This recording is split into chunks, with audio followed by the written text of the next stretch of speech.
BHU में छात्रों ने विरोध प्रदर्शन किया, जिसमें चंदौली सांसद रविंद्र यादव और बनारस के मिश्रा जी समेत विपक्षी नेता शामिल हुए। रविंद्र यादव ने आरोप लगाया कि गैंगरेप का विरोध करने वाले 13 छात्रों को निलंबित किया गया है और आरोपी भाजपा से जुड़े हैं। मिश्रा जी ने कहा कि दलित बिटिया के बलात्कार के आरोपी जल्द जमानत पर छूट गए। सभी नेताओं ने प्रशासन पर भ्रष्टाचार और छात्रों के दमन का आरोप लगाते हुए कहा कि न्याय की लड़ाई सड़क से सदन तक लड़ी जाएगी। इसके बाद 13 स्टूडेंटों को सस्पेंड कर दिया गया, क्या इस पर मानते, कैसे देख रहे हैं इसको? देखिए, कुलपति की ट्रेनिंग नागपुर से हुई है। वो केवल दमनकारी बात जानता है, बात नहीं करता। एक तरफ वे छात्र हैं जिन लोगों ने आवाज उठाई उस छात्रा के पक्ष में। वो आईटी से जुड़े हुए भारतीय जनता पार्टी के जो छात्र थे वो गिरफ्तार हुए। उनको सब जो है भारतीय जनता पार्टी वालों ने माला पहना करके उनके जमानत पर स्वागत किया। इसका विरोध करने और तथा उन छात्रों को न्याय दिलाने के लिए एक पत्रक लेकर के जब कुलपति महोदय के पास हमारे छात्र गए तो उनको निलंबित कर दिया गया। उनके खिलाफ कार्रवाई करने की बात ये काशी हिंदू विश्वविद्यालय के कुलपति जी ने किया।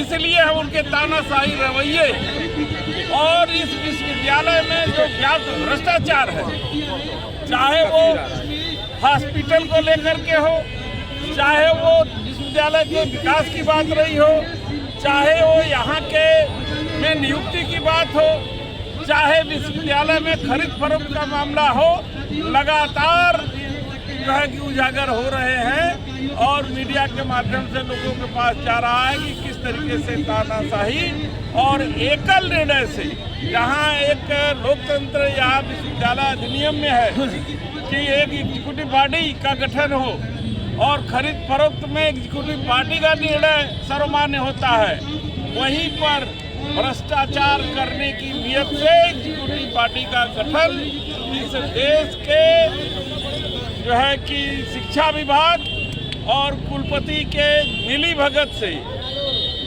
ये यहाँ पर बैठा करके यहाँ जो भ्रष्टाचार कराया जा रहा है, लोगों के साथ अन्याय हो रहा है, छात्रों को दमन किया जा रहा है, उनके समर्थन में आज हम सब साथी, हमारे माननीय विधायक जी, हमारे जिला अध्यक्ष चंदौली सत्यनारायण राजभर जी और समस्त यहाँ पर जूही जी आई हैं, सब लोग आए हैं।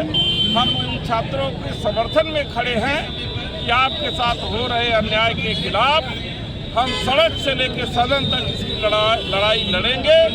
आप लोगों ने देखा होगा कि जब काशी हिंदू विश्वविद्यालय की बात जब मैंने सदन में शून्यकाल के दौरान उठाई तो वहां हमारे 3 मिनट के समय को 30 सेकंड कर दिया गया और पूरी बात हमको सदन के अंदर रखने नहीं दिया गया और लोकतंत्र का गला जो है वहां भी घोटा गया और यहाँ भी घोटा जा रहा है, जिसका हम बात करें छात्रों की, क्या आपको लगता है कि सिर्फ NSUI के ही छात्रों के साथ सिर्फ ऐसा हुआ है या कोई किसी के भी साथ ऐसा किया गया? देखिए, जो भारतीय जनता पार्टी से जुड़ा नहीं है, जो विश्वविद्यालय के पक्ष में है, उनके जो कुलपति के पक्ष में है, उसके साथ वो एक अलग व्यवहार है।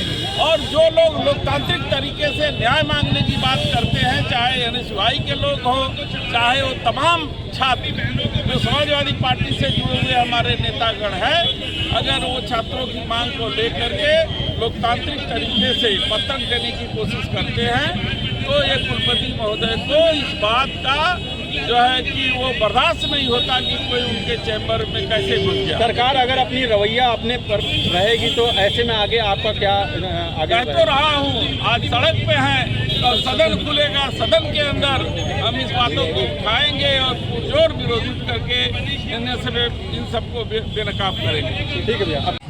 देखिए, जिस तरीके से दलित बेटी का बलात्कार यक्षु महामना के बगैया में हुआ आज के पिछले 1 साल में और उसमें 3 आरोपी जो पकड़े गए, जो चिन्हित किए गए वो भारतीय जनता पार्टी के आईटी से पदाधिकारी।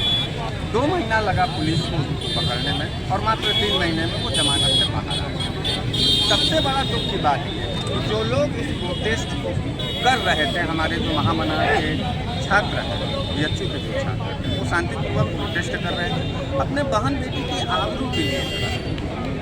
निर्मम बीएचयू का स्टैंडिंग कमेटी हमारे नौजवान साथियों को, हमारे छात्रों को, निष्कासनकर्मियों को कलंकित करने का काम, जिसके खिलाफ आज तमाम सभी समाजवादी पार्टी, कांग्रेस पार्टी और तमाम सभी राजनीतिक दल के साथ साथ सामाजिक कार्यकर्ता इस प्रोटेस्ट में शामिल हैं। और महामना की बगिया को जिस तरीके से आरएसएस के गुंडों ने घेर रखा है, जिस तरीके से भारतीय जनता पार्टी अपनी दबंगई और क्रूरता से कुलपति को अपने प्रेशर में रख करके अपना डिसीजन मिला, उसके खिलाफ में प्रोटेस्ट है। हमको उम्मीद है कि इस प्रोटेस्ट के बाद कुलपति महोदय जी को अंतरात्मा में कुछ शर्म आएगी, उनके अंदर कुछ लाज जागेगी और महामना पंडित मदन मोहन मालवीय जी के सिद्धांतों पे चल करके बीएचयू को बचाने का काम करेंगे। क्या मांग करते हैं? इन 3 आरोपियों को सबसे पहले फिर से जेल जाएं। जमानत कैंसिल कर दिया जाए तो ज़्यादा सुकून रहेगा। बनारस कभी भी अपने बहन बेटियों के बलात्कार को बर्दाश्त नहीं करता। बनारस अपने बहन बेटियों की इज्जत को कभी जलील करना पसंद नहीं करता। तो अगर असली बनारसियत की लड़ाई है तो इन तीनों आरोपियों को जेल जाना चाहिए। इसलिए नहीं कि ये बीजेपी है, इसलिए कि ये आरोपी है।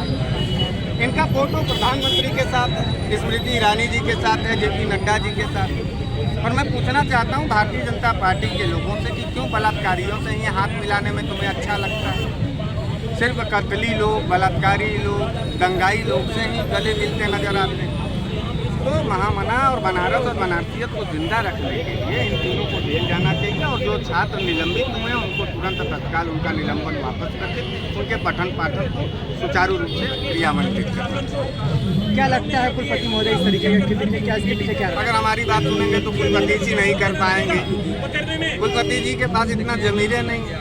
कुलपति जी बीएचयू के कुलपति होने चाहिए, वो भाजपा के कुलपति बन गए। दिक्कत यहाँ ये है, भाजपा जितनी कहेगी उतनी कुलपति जी करेंगे।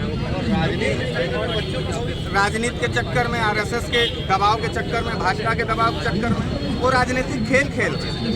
तो इससे बेहतर है कि कुलपति जी अगर बीएचयू नहीं संभाल पा रहे हैं तो जाकर के भारतीय जनता पार्टी ज्वाइन कर लीजिए, खुल के भारतीय जनता पार्टी का काम करिए, और नहीं तो बीएचयू का कुलपति बनिए। आपके पास हजारों हजार बच्चों का भविष्य है, वहाँ एक नैतिकता के साथ बीएचयू के गरिमा का पालन करिए, राजनीतिक शिकार मत बनाइए। धन्यवाद।